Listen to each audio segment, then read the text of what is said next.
What's going on, guys? So behind me, I've got my Dodge Challenger SRT Hellcat. This car has come a really long way. If you guys haven't seen the videos, I will put it up right here. So this car, we picked it up. It had sustained a fire. We ended up sanding it, stripping it, taking all the engine out, taking everything burnt out, stripping it down to bare metal, primering it, painting it, and then pretty much starting over from scratch. We ended up fully building the engine. So it's got a fully built engine, new transmission, new wiring harness, all sorts of stuff. And now we get to today where we are about to hopefully start it. So we got to go through a few things. I am waiting on some parts as of the making of the video right this moment. I am still waiting on the supercharger belt. Plus we're going to once we start it, we're gonna end up changing that supercharger belt because we're gonna end up putting on a smaller pulley. So here's the way you see it. And we are going to put a different smaller pulley on it. We also got a throttle body from Granite Heli we're gonna be putting on there, a 108. So a bunch of stuff, and we are waiting for our fuel injectors to come back from Fuel Injector Clinic. They're getting cleaned right now. We actually sent Injector Dynamics 1300s to Fuel Injector Clinic, but they're cool. They're over here in Florida as well. And they said no problem, we'll clean them, check them out for you, make sure they're all good to go. So once those come back, hopefully I am right now working on getting a fuel pump system. So trying to figure out what system we're gonna go with to be able to supply this much fuel to the engine. And then once we get all that, then I'll get it tuned, and then we will be able to start cranking this thing up. But for now, let's just get this thing started. So let's jump straight into it and let's see how far we get, and hopefully we get this thing started. All right, so we've got that starter out, and I just pulled the fuel pump relay again, and we've got these injectors plugged in. I just took some used injectors and plugged them in case that potentially would keep it from turning over. So I think mostly it was that starter though. So let's see. Again, reason for doing this is we want to build a little bit of oil pressure before it actually fires, because this engine is completely reassembled. So let's see. Let's turn off the fan. Let's see if it will crank. Should crank now. Yeah.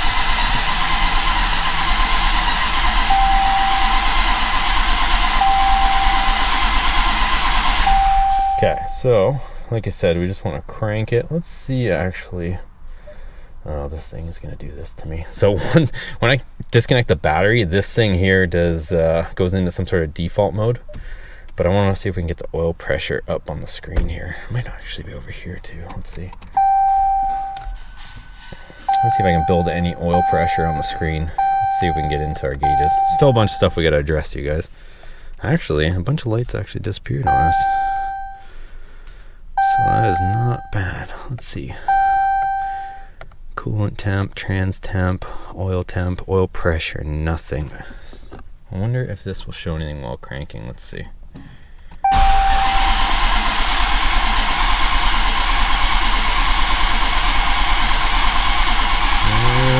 Maybe it just won't while it's cranking.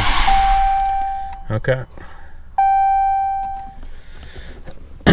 Well, I don't know. Do we connect everything and fire it up?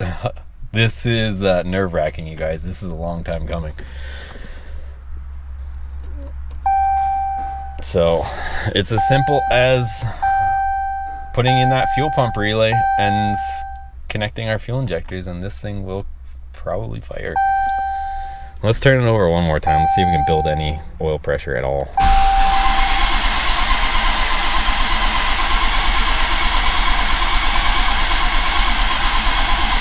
Nothing. Not even 1 psi. Not even 1 psi. Come on, man. All right, well, I'm gonna go ahead and plug in the fuel injectors and put in the fuel pump relay. I'm nervous, you guys. I don't know if you guys are nervous for me. It's just, this thing has been absolutely obliterated. Like, this is all new. And it's so weird to be ready to start it at this point. It's just a long time coming. So let me plug in the fuel injectors. All right, so all our fuel injectors are all plugged in on both sides. I don't know, you guys. All right, let me go ahead and put my fuel pump relay in. All right, relay is in.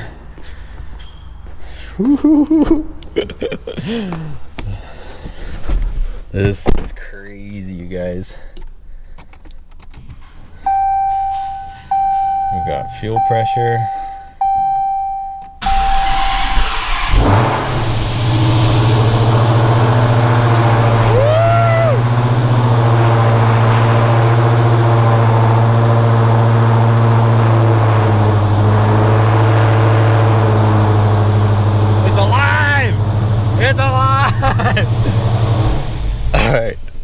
Let's check quickly.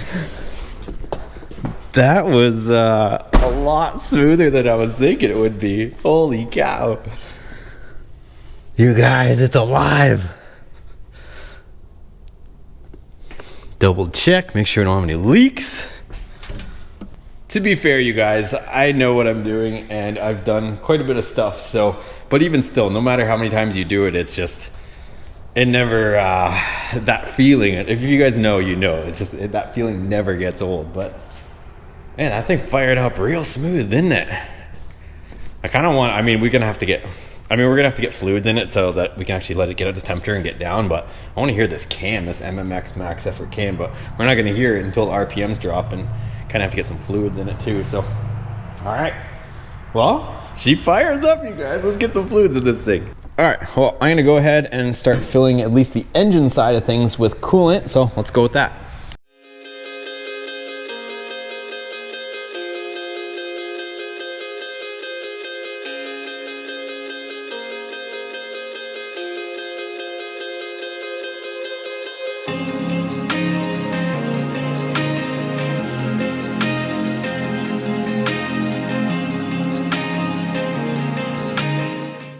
All right, so we've got some coolant on the engine side of things. What I'm gonna do also now is put some brake fluid in it, and I'm going to try to bleed the brakes as much as I can by myself for now, at least so I have something so that we could potentially put this thing into gear and move it out. But right now I've got zero brakes, so I'm gonna pop the wheels off. I'm gonna pull a vacuum on all 4 of the wheels and see if we can't get some brake fluid in this thing and get some sort of a brake pedal. All right, so just running through the brake bleed procedure. So the ABS pump is actually running, and that's the first time I've actually done this, where it tells you to bleed them manually, which I did with my bleeder, and now it's gonna go through each wheel and run the ABS pump. So pretty strange stuff, but pretty cool at the same time.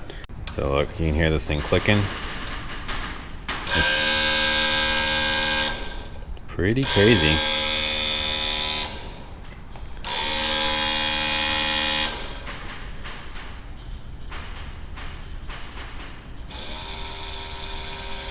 All little pumps inside there. You guys, this is the coolest thing ever. This makes bleeding brakes a one-person job now. So I had to put something on the brake pedal, but you literally just go wheel to wheel and it asks you if you want to re-bleed it, but it's almost like having a buddy helping you. It's pretty, watch this. So I'm gonna put it on the furthermost one here. So there we go, I'm all set up. It says to open it and then hit OK on my programmer. And look, it's gonna run the pump. So it's pressing the brakes for me.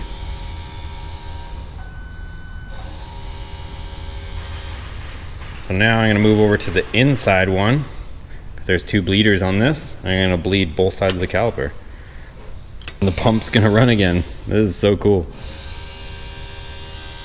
Okay, so brakes are now bled, and I'm gonna go ahead and connect up these last 2 lines to the back of the supercharger. I think even if I do end up changing out the snout and all that stuff, I'm just gonna end up tipping it up, so I probably won't drain it or anything. I'll probably leave the supercharger in place, tip it up, unbolt the snout, put the other one on, and just, yeah, do it that way. So let me put on our brand new lines, and then we can get some coolant in here.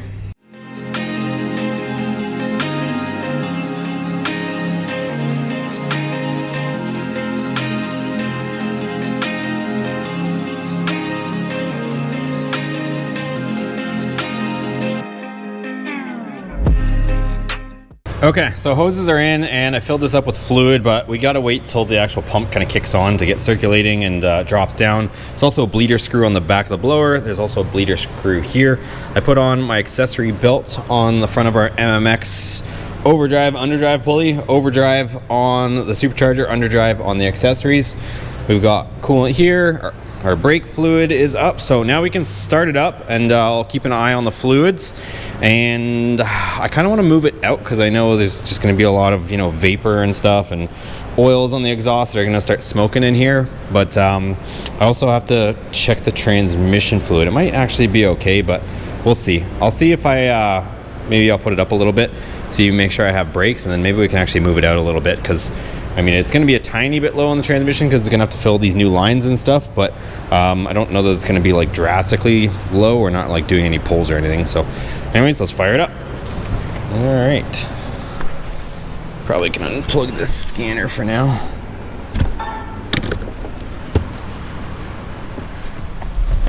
Okay, I'll let it prime.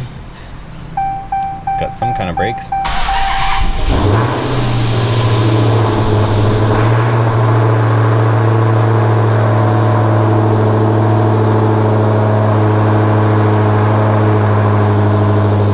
Oil pressure 77 psi, so we're good there.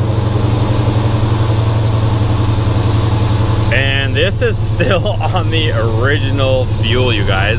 This is still the gas from before.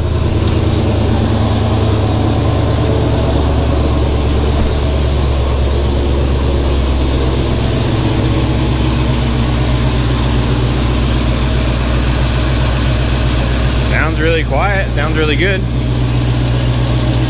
The water pump's spinning now, so I'm sure this is gonna burp a few times. This is going down. Got our distilled water.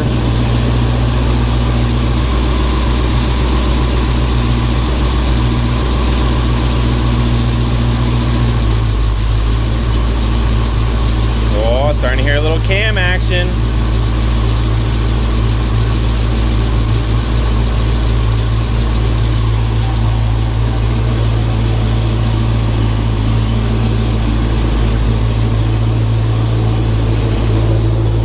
Once that idle kind of drops down, we get a tune in it. Oh, it's gonna sound grumpy. I can't wait. Woo! It's gonna be a little smoky. There's a lot of break-in oil, assembly lube inside that engine.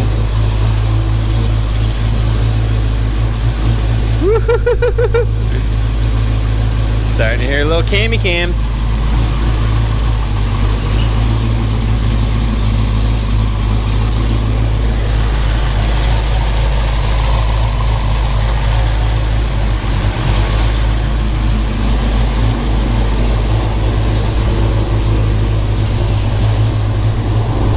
Good oil pressure.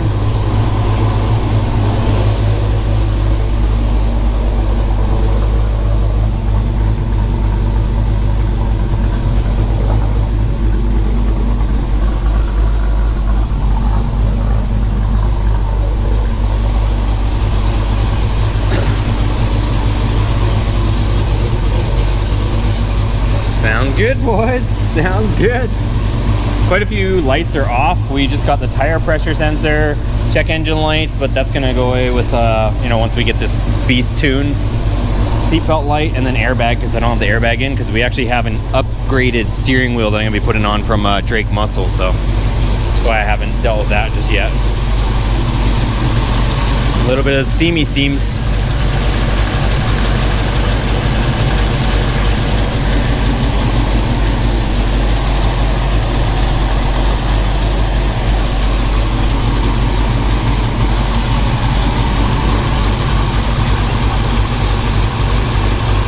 All right, well, she is grumpy, but I'm gonna attempt to back it up so that I can let it run a little bit longer outside because it's getting a little stinky in here.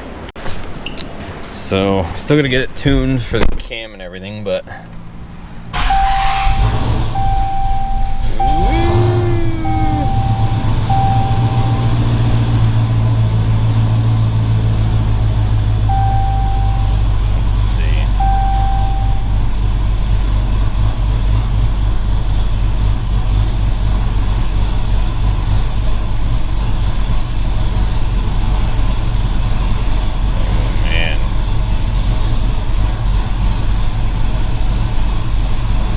tough one. Let's try.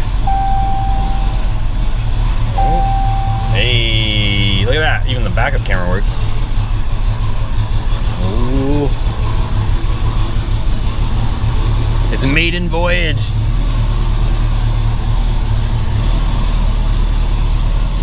Brakes are a little sketchy. Brakes are a little sketchy, but we driving, boys. We driving. Hey, we driving. It drove out under its own power.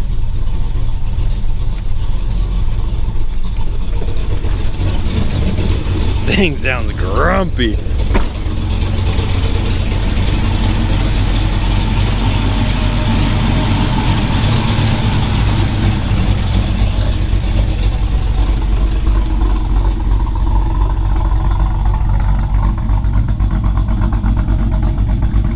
Yeah. All right, I gotta keep an eye on the coolant temps. No more geeking on the sound. Oh, I don't think the thermostat's open just yet.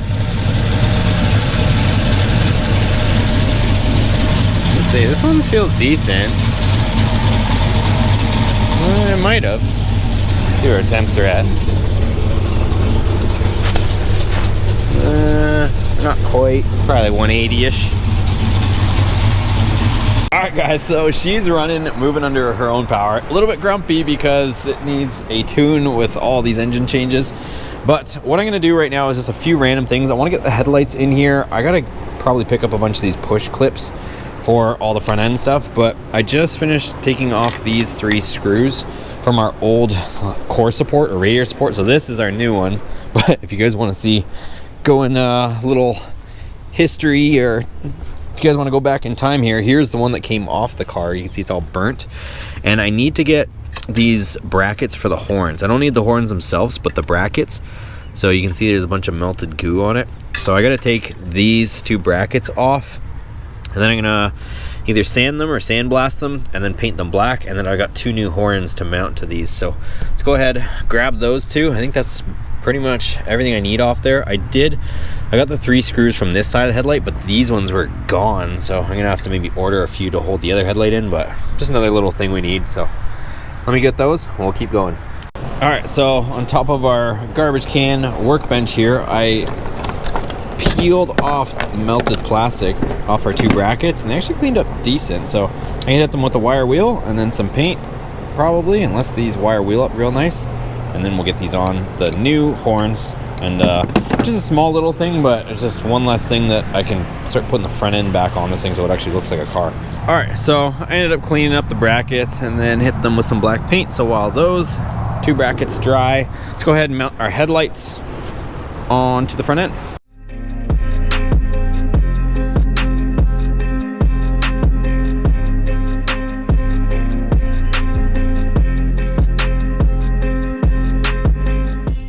All right, so headlights are in, and then I've got my little push pin kit here, and I've just been putting in push pins on all the different plastic pieces, this little wind tray deal here as well, and the brackets for the horns should be just about dry enough to put them on here now. All right, so we got the horns in, my headlights are in, the wiring's in. This is very important. If you guys have one of these Challengers and the front bumper is sagging, and it's ever been in an accident, a lot of guys forget to put this on. Even when I hung my bumper on, because I'm kind of new to the Challenger platform, my whole front bumper was sagging and I couldn't figure out why, but it was because I just hung the bumper and didn't have this plastic thing in here.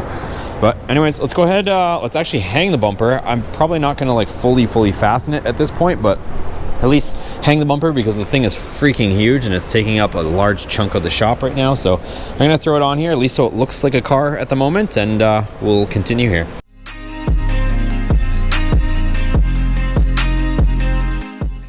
Man, heck yeah, you guys. The car has a face and an engine. I didn't fully clip in or screw on the bumper just yet, but yeah, this thing is looking good. At some point, you guys, I'm probably gonna have to repaint the whole car or something like that, because this thing has like little battle wounds everywhere. It's not perfect by any means. The fender's got a bunch of little dents and dings and all kinds of stuff. I might try to get a lot of this stuff PDR'd out, see how much of that gets a lot of it out. Also, we still have this huge dent here, paint scratches all over the place, but it's come a long way. I can't complain too much, honestly. Now we're just being nitpicky, but anyways, she's got a face. She's got a face. Looks so good.